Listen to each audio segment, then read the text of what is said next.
Let me be the one who can take you from all the things you've seen. And if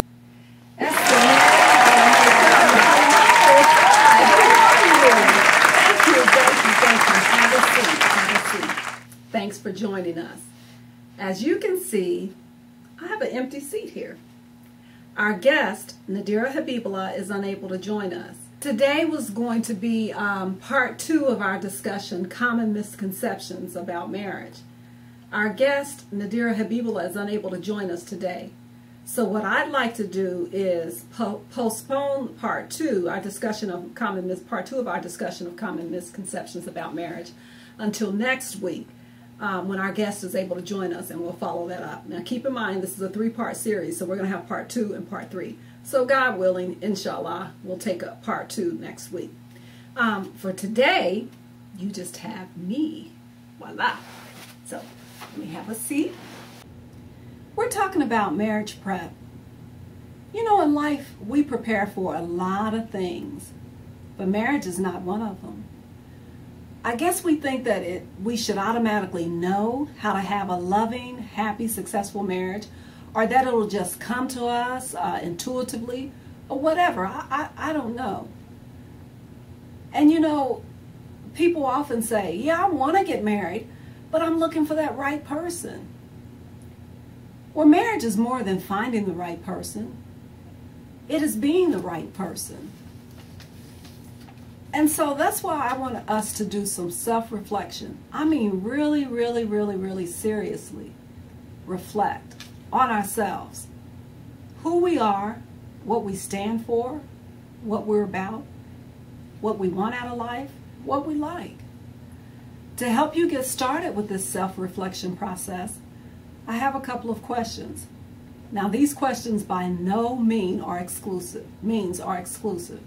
There are probably 1,000,001 questions that one could ask. But hey, we have to get started somewhere. So let's get started.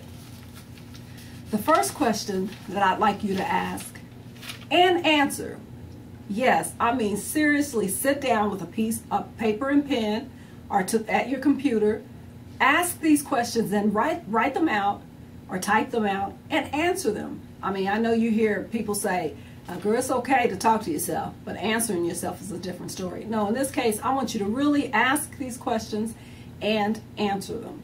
Now, the first question I want you to answer is, I want you to list your personal set of values in life. And what are your top 10? I mean, just because I'm Muslim and the person that I think I want to marry is Muslim doesn't necessarily mean that we have the same values. I mean, I may value something, it may be really, really, really important to me and not as important to the person I'm considering marrying. Now, that could create a problem. And so we need to know that. So I want you to, that's the first question I want you to start with. The second question I'd like you to ask yourself is, why do you feel you're ready to get married? I mean, I know marriage is half of our religion, but I think we just don't take this business of marriage seriously. I mean, this is really, really serious. And it is half of our religion. We're making a commitment, a promise to Allah that we're going to live as husband and wife. And I think if we really realize the seriousness of it, that we would do a better job preparing for it, making it last, making it fulfilling, and making it happy. Now, the third question I would like for you to ask yourself is, what do you think your responsibilities are in the marriage? Now, as women and sisters, we're quick to say, you know, brother, he has to maintain us, take care of us, provide for us. But what are we to do? What are our responsibilities? Yes, I know we, gonna sit around and look cute and, be pleasant and nice, yes. But what, seriously, what do you feel your responsibilities are in the marriage? Think about that and write it down. Now, the fourth question that I would like for you to consider, think about, and answer is, what qualities are you looking for in a spouse? What are you willing to live with? What are you not willing to live with? What's acceptable and not acceptable? I mean, you seriously, you have to really, really, again, think about that. I know me personally, let's say I was interested in marrying, you know, a brother, and he smokes. Now, for me, that's just something that I'm not willing to compromise with. I personally can't live, you know, with a smoker. And so if he smoked, I'd be like, that's a deal, brother. That's a deal breaker, brother. We couldn't do it. Now, let me say for the record, I am married. I'm not looking for a husband, but, you know, if I were. And that leads to my fifth question. What qualities are you not willing to accept in a spouse? Very, very, very, very important.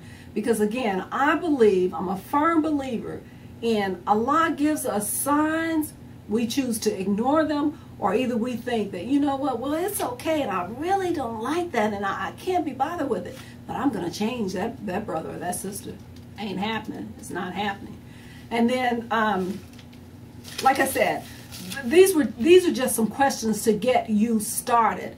There are several other questions that you can ask yourself. And hey, you know what? I'm interested in some of the questions you think are important. So send me an email at familymatterskc@aol.com. Also, let me tell you, I have the website up and running. It's www.familymatterskc.org. I'm working on my domain email address. I'm having some technical difficulties right now, so it's not functioning. It's not working right now. But inshallah, by next week, it'll be up, active, and working. And so you can send me an email at angela@familymatterskc.org. Until next time, peace. I'm out of here. See ya. Salam alaikum.